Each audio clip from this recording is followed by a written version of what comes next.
আসসালামু আলাইকুম। শুরু করছি আজকের খবর। আপনারা শুনছেন ডেইলি নিউজ 20।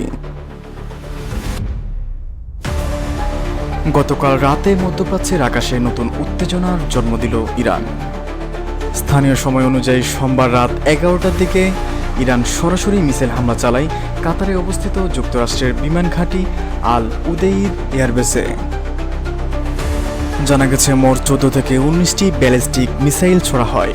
তবে সৌভাগ্যবশত এই মিসাইলগুলো যুক্তরাষ্ট্র ও কাতারের যৌথ প্রতিরক্ষা ব্যবস্থা প্যাট্রিয়টের মাধ্যমে প্রতিহত করা হয়।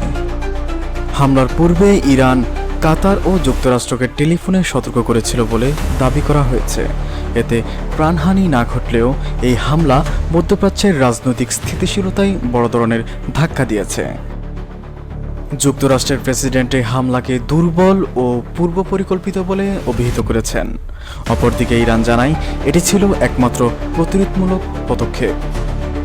কাতার সরকার একে আন্তর্জাতিক আইন লঙ্ঘনের শামিল বলে নিন্দা জানিয়েছেন।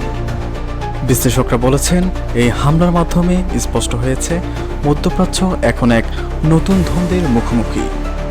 সম্মানিত দর্শক শ্রোতাবৃন্দ, ইরানের সর্বশেষ আপডেটগুলো পেতে এখনই আমাদের চ্যানেলটিকে সাবস্ক্রাইব করুন। কমেন্ট করুন আপনার মূল্যবান মতামত। কি ঘটতে যাচ্ছে পরবর্তী আপডেটে।